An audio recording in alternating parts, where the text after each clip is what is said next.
There's no feeling more intense than starting over. If you deleted your homework the day before it was due, as I have, or if you left your wallet at home and you have to go back after spending an hour in the commute. If you won some money at the casino and then put all your winnings on red but it came up black. If you got your best shirt dry cleaned before a wedding and then immediately dropped food on it. If you won an argument with a friend and then later discovered that they just returned to their original view. Starting over is harder than starting up. If you're not ready for that, like if you've already had a bad day, then what you're about to go through might be too much. Feel free to go away and come back. I'll be here.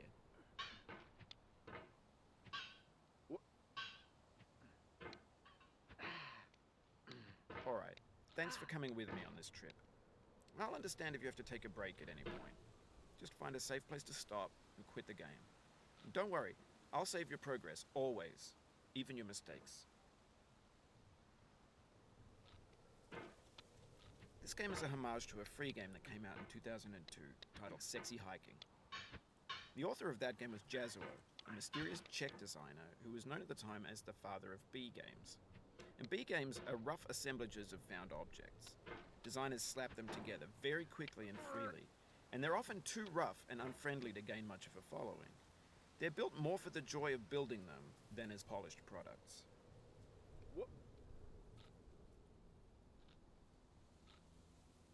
In a certain way, Sexy Hiking is the perfect embodiment of a B game. It's built almost entirely out of found and recycled parts, and it's one of the most unusual and unfriendly games of its time. In it, your task is simply to drag yourself up a mountain with a hammer. And that act of climbing, in the digital world or in real life, has certain essential properties that give the game its flavor. No forward progress is guaranteed. Some cliffs are too sheer or too slippery, and the player is constantly, unremittingly in danger of falling and losing everything.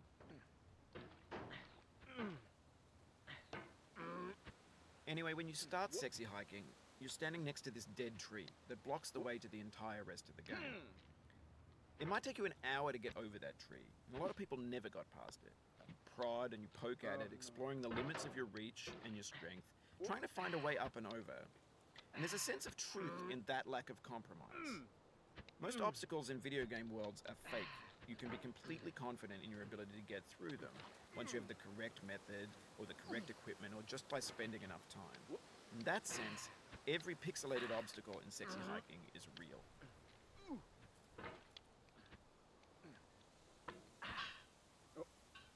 The obstacles in Sexy Hiking are unyielding, and that makes the game uniquely frustrating. But I'm not sure Jazuo intended to make a frustrating game. The frustration is just essential to the act of climbing, and it's authentic to the process of building a game about climbing. A funny thing happened to me as I was building this mountain. I'd have an idea for a new obstacle, and I'd build it, test it, and it would usually turn out to be unreasonably hard.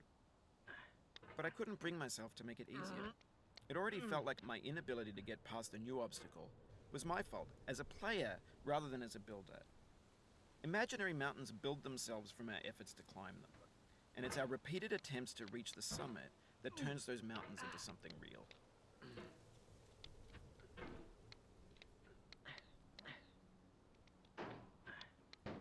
When you're building a video game world, you're building with ideas, and that can be like working with quickset cement. You mold your ideas into a certain shape that can be played with, and in the process of playing with them, they begin to harden and set until they're immutable, like rock. And at that point, you can't change the world, not without breaking it into pieces and starting fresh with new ideas.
You've done this part before. You know it's possible.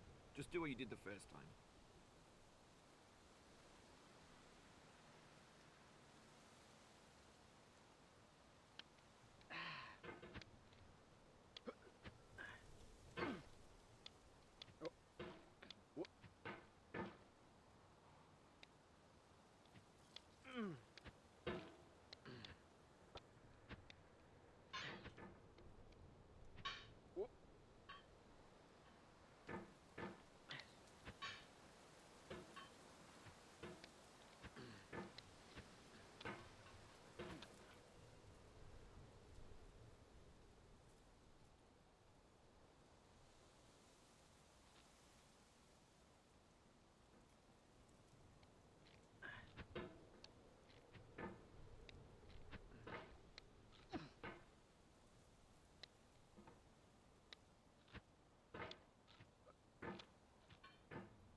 For years now, people have been predicting that games would soon be made out of prefabricated objects, bought in a store and assembled into a world. And for the most part, that hasn't happened, because the objects in the stores are trash. I don't mean they look bad or that they're badly made, although a lot of them are. I mean they're trash in the way that food becomes trash as soon as you put it in the sink. Things are made to be consumed and used in a certain context, and once the moment is gone, they transform into garbage.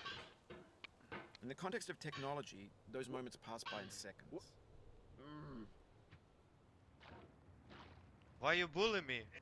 Oh, you just lost a lot of progress. That's a deep frustration, a real punch in the gut.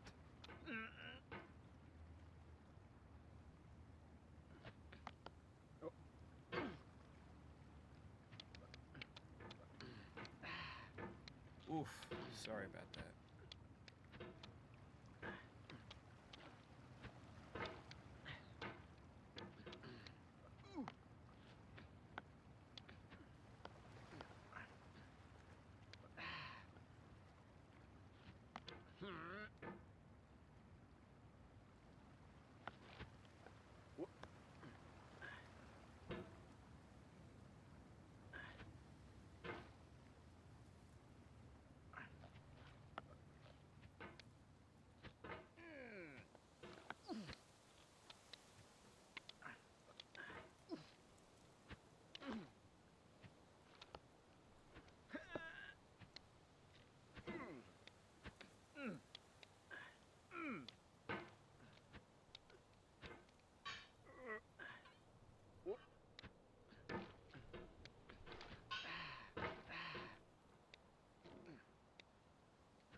again.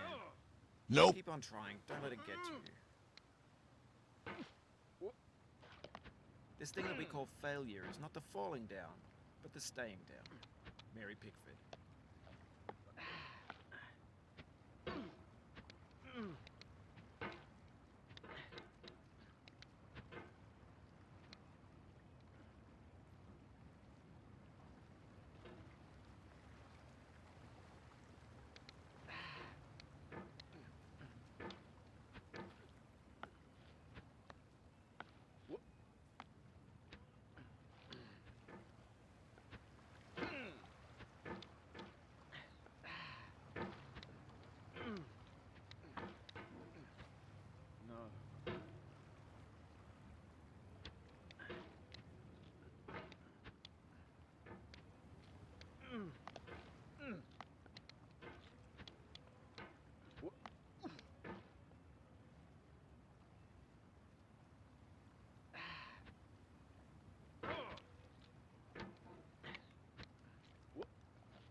Let's go.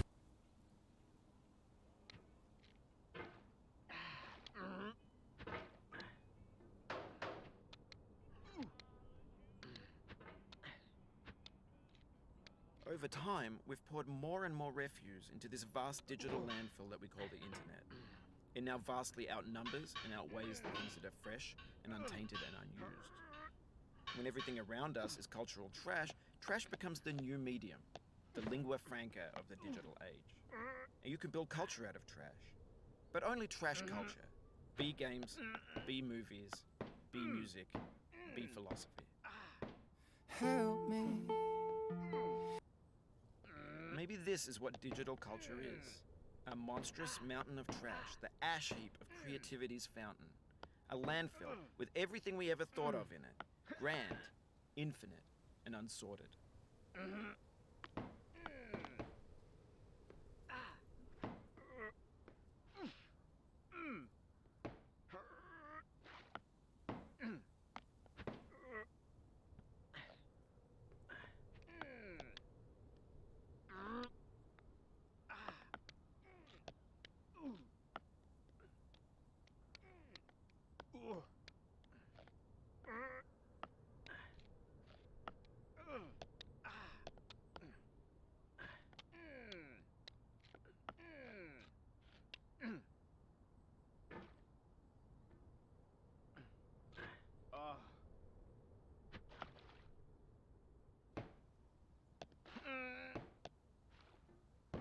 There's 3D models of breakfast, Gen X's fanfic novels, scan magazines, green screen Shia LaBeouf, banned snuff scenes on LiveLeak. Facebook's got lifelike bots with unbranded adverts and candid shots of Kanye and Taylor Swift mashups, car crash epic failed GIFs, Russian dashcam vids, discussions of McRibs, discarded, forgotten, unrecycled, muddled, rotten, untitled. Everything's fresh for about 6 seconds, until some newer thing beckons, and we hit refresh. And there's years of persevering, disappearing into the pile, out of style, out of sight.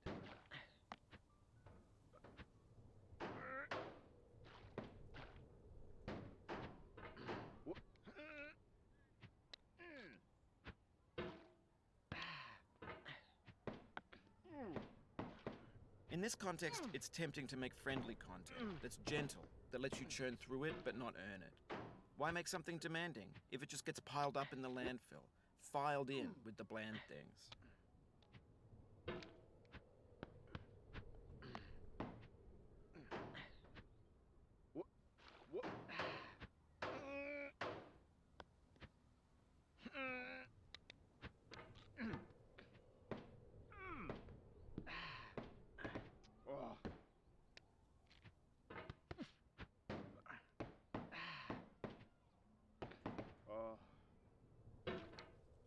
The soul would have no rainbow, had the eyes no tears. All around me are familiar faces.